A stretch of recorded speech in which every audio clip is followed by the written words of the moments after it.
Hello नमस्कार, welcome to G spectrum. तो Iran की जो कंडीशन है वो डे बाय डे ख़राब होती ही जा रही है, क्योंकि वहाँ पे जो प्रोटेस्ट हैं वो बढ़ते ही जा रहे हैं आयतोला के अगेंस्ट। जो वहाँ की जो रिजीम है उसके अगेंस्ट में जो वहाँ पे जो प्रोटेस्ट है वो एकदम बढ़ते ही जा रहे हैं, और काफ़ी ज़्यादा मैं कहूँ भयंकर रूप भी ले रहे हैं। क्योंकि अब अभी खबर आ रही है कि ईरान में जो है प्रोटेस्ट होने की वजह से 500 लोगों की अभी तक डेथ हो जा चुकी है। ठीक है, ये ईरानियन जो रिजीम, उनकी जो फोर्सेस, उनकी वजह से या फिर प्रोटेस्ट के दौरान तो लगभग 500 लोगों की यहाँ पे कंफर्म मौत बताई जा रही है कि वहाँ पे होगी। तो बहुत ज़्यादा मैं कहूँगा अगली फेसेस में चला गया है वहाँ पे ईरान में ये प्रोटेस्ट। और ख़ास तौर पे यहाँ पे अब महिलाओं का भी बहुत ज़्यादा मैं कहूँगा प्रोटेस्ट देखने को मिले, क्योंकि ये फ़ोटोज़ राइट नाउ अभी इंटरनेट में बिल्कुल छाई हुई हैं, खासतौर पे वेस्टर्न मीडिया में। जिस तरीके से यहाँ पे जो ईरान की जो महिलाएं हैं, वोमेंस हैं, वो आयतुल्ला खमीनी के पोस्टर को, फोटो को लेके जला के सिगरेट को जला रही हैं, अपने सिगरेट को जला रहे हैं। तो ये एक अलग ही यूनिक टाइप का हमें प्रोटेस्ट देखने को मिल रहा है, ईरान की वोमेंस के द्वारा भी देखने को मिल रहा है। और उसके अलावा अब ईरान में तो ऐसी खबरें आ रही हैं कि ईरान में जो है इंटरनेट को शट डाउन कर दिया गया। इतना ज़्यादा वहाँ पे कंडीशन ख़राब हो रही थी, जो वीडियोस वगैरह निकल के आ रही थी काफ़ी ज़्यादा कंसर्निंग थे ईरान गवर्नमेंट के लिए, ईरान रजीम के लिए, जिसकी वजह से उन लोगों ने इंटरनेट को भी शट डाउन कर दिया। अब टू बी ऑनेस्ट देखिए, जो यहाँ पे जो प्रोटेस्ट देखने को मिल रहा है खासतौर पे वुमेन्स का, ये जेन्युइन है, क्योंकि ईरान में जो वुमेन्स की जो हालत है वो काफ़ी ज़्यादा ख़राब है। क्योंकि अगर आप ईरानियन वुमेन है तो आपको अगर बाहर निकलना है तो आप बिना हिजाब के बाहर नहीं निकल सकती। जी, तो काफ़ी ज़्यादा स्ट्रिक्ट यहाँ पे जो रूल्स बनाए हुए, खासतौर पे महिलाओं के लिए बहुत ज़्यादा यहाँ पे स्ट्रिक्ट रूल है कि वोमेंस को काफ़ी ज़्यादा परहेज करके रखना पड़ता है। ड्राइव करने में मुश्किल होती है, बाहर घूमने में फ्रीडम इनके पास बिल्कुल भी नहीं है। तो बहुत ज़्यादा मैं कहूँगा सफ़र करती हैं ईरान की वोमेन, जिसकी वजह से इस प्रोटेस्ट के द्वारा उनका जो गुस्सा है वो देखने को हमें मिल रहा है। ठीक है, और आपको पता ही होगा कि जो माशा अमीनी थी, जिन्होंने हिजाब पहनने से मना कर दिया था, अभी 2 साल 3 साल पहले की ही बात है, जिन्होंने हिजाब पहनने से मना कर दिया, तो उनकी एक मिस उसके बाद मिस्टीरियल डेथ हो गई थी। जब वहाँ के जो फोर्सेस है उन्होंने इनको अरेस्ट कर लिया, तो जेल में जाके इनकी अचानक से डेथ हो जाती। तो ये बताया जाता है कि जो रजीम है उसने ही इनकी डेथ कराई थी। इन्होंने विरोध किया था कि हिजाब नहीं पहनूंगी, मैं हिजाब नहीं पहनूंगी, जिसकी वजह से उनकी एक मिस्टीरियस डेथ हो जाती। तो ये काफ़ी ज़्यादा प्रोटेस्ट हमें फिर उस टाइम भी देखने को मिलते हैं वहाँ पे महिलाओं के द्वारा, कि महिलाओं के किस तरीके की फ्रीडम को यहाँ पे दबाया जा रहा है आयतुल्ला के अगेंस्ट, आयतुल्ला के द्वारा और वहाँ की रजीम के द्वारा। ठीक है, तो लेकिन अब देखिए, सिर्फ ये बस कारण नहीं है ईरान के प्रोटेस्ट होने का। देखिए, सबसे बड़ा जो कारण है, जो आग जो हुई है, वो है वहाँ पे महंगाई दर। ठीक है, वहाँ पे महंगाई दर आप सोचिए 42% पे है इन्फ्लेशन राइट नाउ। 42% बहुत ज़्यादा अमाउंट कहलाता है ये।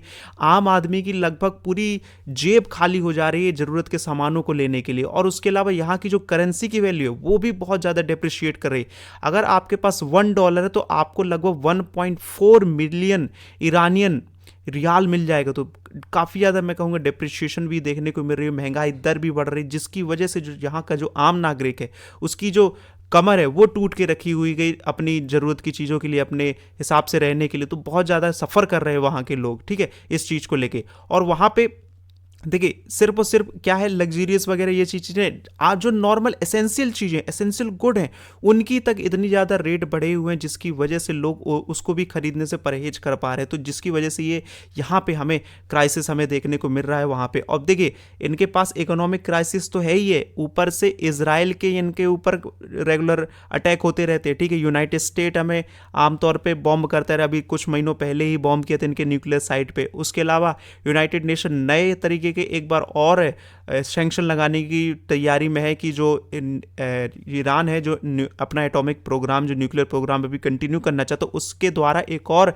नई तरीके के सैंक्शन लगाने जा रहे हैं यूनाइटेड नेशन। तो और इनकी इकोनॉमी की कमर तोड़ने वाले हैं ये लोग। ठीक है, इजराइल और यूएसए तो लगा ही है कि इनकी इकोनॉमी पूरी तरीके से खत्म हो जाए, ताकि इनको एक मौका मिल जाए रजीम चेंज करने का, और इनकी जो पूरी मिलिट्री वगैरह, जो इनका डिफेंस वगैरह, वो पूरी तरीके से खत्म हो जाए, ताकि हम इन पे अच्छे से अटैक कर सके। ठीक है, तो ये तो लगे ही हुए हैं।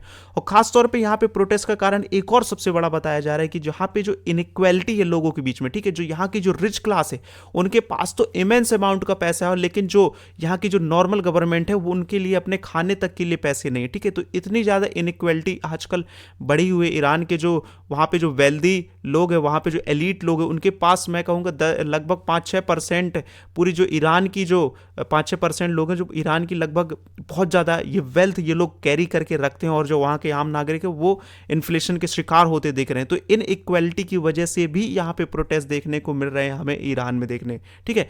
लेकिन अब देखिए, कई लोग कहते हैं, कई ईरान के हैं और ईरान के जो एक्सपर्ट्स वगैरह हैं, जो वहाँ के जो मिनिस्टर्स वगैरह, वो यही कह रहे हैं कि इजराइल और यूनाइटेड स्टेट ऑफ अमेरिका ही यहाँ पे दंगे करा रहा है, यहाँ पे प्रोटेस्ट कर रहा है, ताकि हमारी रिजीम को खतरा आ सके, ठीक है। तो ये तो खुलेआम ये लोग चेतावनी दे रहे हैं यूएसए को भी कि अगर यहाँ पे कुछ भी तुमने करने की कोशिश की तो हम तुम पे अटैक कर देंगे, तुम्हारे एयर बेसिस में कर देंगे। और राइट नाउ अभी जो यहाँ के जो फॉरेन मिनिस्टर है ईरान के, उन्होंने भी एक्यूज़ किया है कि जो यूनाइटेड स्टेट है और इसराइल है, दोनों ही एक्टिवली काम कर रहे हैं और फ्यूल कर रहे हैं इस प्रोटेस्ट को हमारे अगेंस्ट में, ठीक है। तो इन्होंने खास तौर पे वॉर्न किया है, ईरान ने वो वॉर्न किया है इजराइल और यूनाइटेड स्टेट को, ठीक है।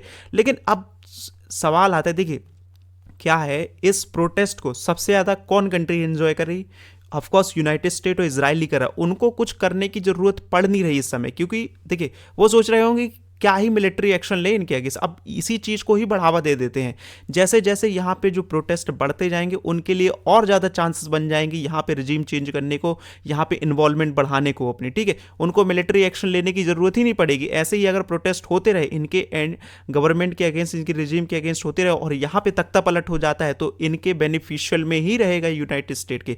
तो काफ़ी ज़्यादा मैं कहूँगा एंजॉय कर रहे हैं राइट नाउ इसराइल और यूएसए। और अभी तो रिसेंट में डोनाल्ड ट्रंप ने भी वॉर्न कर दिया था ईरान को, जब ईरान में जब प्रोटेस्ट बढ़ने लगे थे तो ईरान ट्रंप ने कह दिया था कि अगर वहाँ के प्रोटेस्टर को कुछ भी ईरान करता है, वहाँ पे मारने की कोशिश करता तो जो यूनाइटेड स्टेट है वो उनके बचाव में आएगा और यूएसए वहाँ पे बॉम्ब करेगा, स्ट्राइक करेगा ईरान के ऊपर, ठीक है, एयर स्ट्राइक करेगा। तो यूएसए भी एक बार फिर से प्लान करने लगा है कि हम ईरान के ऊपर स्ट्राइक करेंगे, ठीक है। तो ये अभी खबरें जरूर सामने आ रही हैं, लेकिन अभी कोई कंफर्मेशन नहीं हो रही कि सचमुच यूएसए स्ट्राइक करेगा। लेकिन हाँ, चांसेस काफ़ी ज़्यादा आए हैं, क्योंकि जिस तरीके के प्रोटेस्ट वहाँ पे बढ़ते जा रहे हैं तो चांसेस काफ़ी ज़्यादा हाई कर रहे हैं, क्योंकि ईरान को ऑफकोर्स क्रैकडाउन तो करेगा ही करेगा। इंटरनेट को भी शट कर दिया है इन्होंने पूरे ईरान में, ठीक है।